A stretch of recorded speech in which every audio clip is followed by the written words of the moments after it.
Our blackberry porter is done with primary fermentation. If you haven't seen that video, make sure you check that out. Today we're gonna add blackberries to half the batch.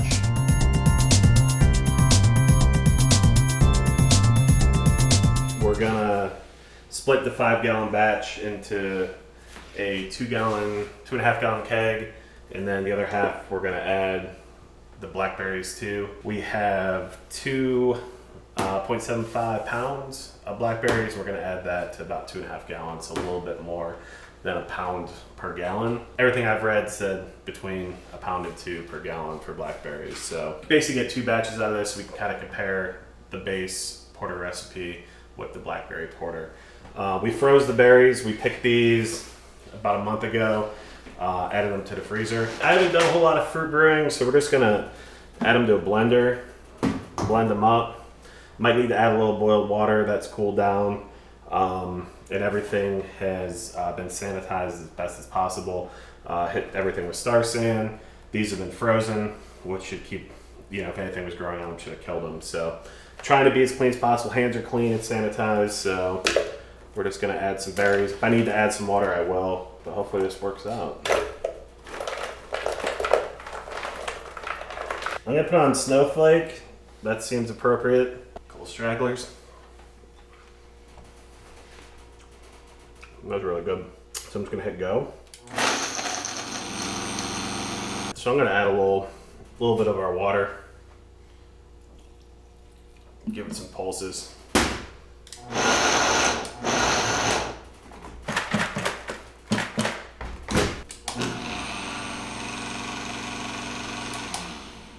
Vitamix, you kind of suck.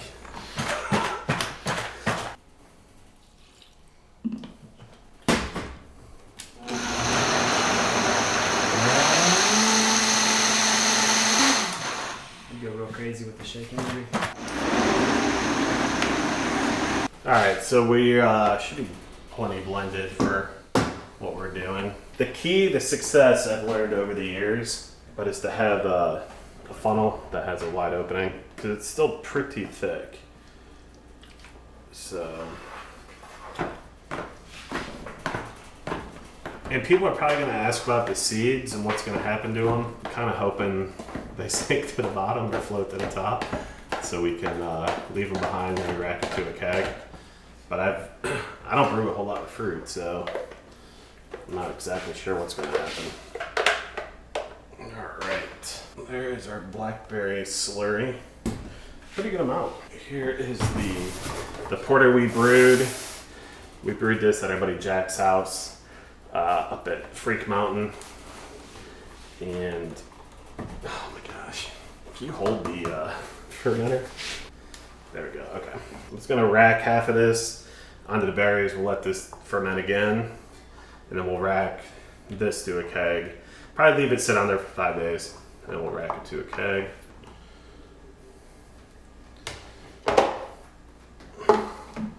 We're just gonna transfer it into the 3-gallon carboy. We'll do the gravity reading after we're done with this. Yeah, exactly.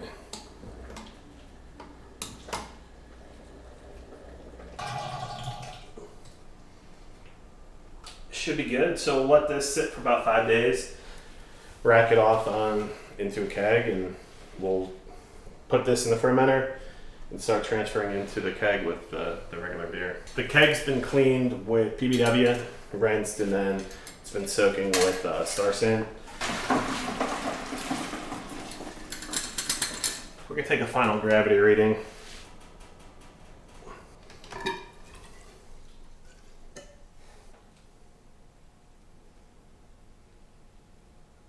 So we took our final gravity reading, and it's right around 1016. So our estimated final gravity was 1020, so we're a little bit drier. A little bit higher starting gravity, so we're looking at a 6.43% beer for this. This will probably be a little bit higher, maybe closer to 7 if it eats some of those sugars that are in those berries. So 1016 final gravity. And then we will rack the rest of this straight porter into 2.5 gallon keg. We got the brew dog in the house. Brew dog today. Yeah. And then we'll purge the oxygen out with some CO2 and probably just pop it in the kegerator and let it keg condition for a couple weeks, and then we'll tap it and give it a taste. I don't know. If we tap this, we might drink it all before we can compare them. So we'll have to figure that out. But they'll be ready right around the same time. This one will be a little behind, 5 days behind, but no big deal.